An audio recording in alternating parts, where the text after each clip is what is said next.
There are 4 types of spiritual perspective. First is Prarabdha Karma. Prarabdha Karma means whatever your past actions were. आप जितने अच्छे कर्म किए या बुरा कर्म किए उसका फल आपको अभी मिल रहा है. So those who are born in a rich family and those who are born in a very favorable atmosphere, those who are getting everything in life without doing anything, उन्हें अपना जो past कर्मा का फल है वो मिल रहा है. Second is क्रियामना Karma. क्रियामना Karma is the actions which you are doing at present. आपका जो present कर्मा है, आपका जो actions है, that will decide how much fortunate you can be or how much successful you will be in life. ठीक है, तो उसका आपसे उसका पास्ट के साथ कोई रिलेशन नहीं है. Kriyamana karma is whatever you are doing at present, so future will be based on your present actions. आप जितना अभी एफर्ट दे रहे हैं, आप जितना अभी अपने ऊपर काम कर रहे हैं, so these will give you a fruit in future. Third is generosity dictates wealth.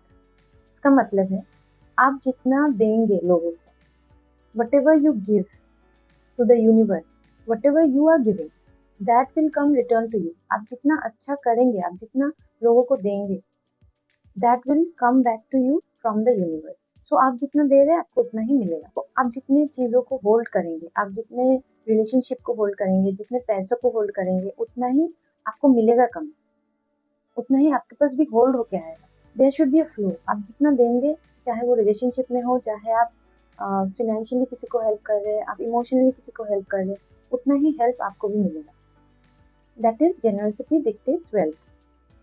Fourth is the rich corrupt paradox. मतलब कि सपोज कोई इंसान अभी बहुत अमीर है, he is very rich, he has lot of money and he is enjoying his life to the fullest.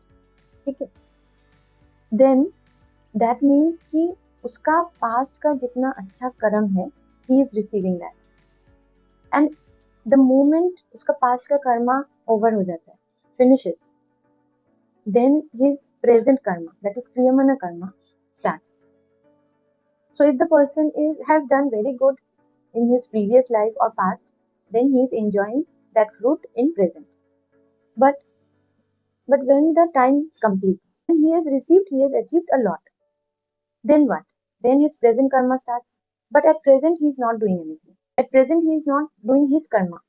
He is not doing anything and he is just enjoying his past karma's fruit.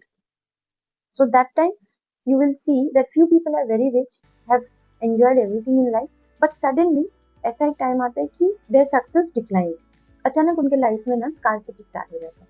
Scarcity of money, scarcity of relationship. आप देखेंगे बहुत अमीर लोग गरीब हो जाते हैं, बहुत अच्छा रिलेशन अचानक खराब हो जाता है. For what? Because they have not done anything in their present karma. They enjoyed only their past karma and they think that wow, I have everything in life, then why should I do anything? I have everything, I have achieved everything. Then what is the reason of doing anything else? मुझे और कुछ करने का जरूरत ही नहीं. They consider themselves as born fortunate, but they don't realize कि अगर आपका एक कुछ टाइम का ही फल आपको मिलता है, जब ही वो टाइम खत्म हो जाता है, जब भी वो पास्ट कर्मा का फल खत्म हो जाता है, the present starts. And present में अगर कोई किसी कुछ करता ही नहीं है तो उसको कंटिन्यूअस फल कैसे मिलेगा? उनका ना फाइनेंशियल प्रॉब्लम स्टार्ट हो जाएगा, रिलेशनशिप्स में प्रॉब्लम स्टार्ट हो जाएगा, उनके पास से धीरे धीरे सब खत्म होने लगेगा.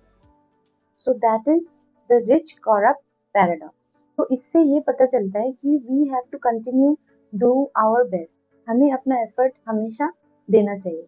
We should continuously keep on doing things. We should continuously keep on focusing on our growth, learning new things. We have to keep on doing our good deeds. हमें अपना कर्म करना रोकना नहीं चाहिए. Even after being successful, we have to keep on doing our best. हमें भूलना नहीं चाहिए कि हमारा कर्मा हमेशा हमारे साथ चलता है. हमें अपना अच्छा कर्म करना स्टॉप नहीं करना चाहिए. We should continue doing our best in life.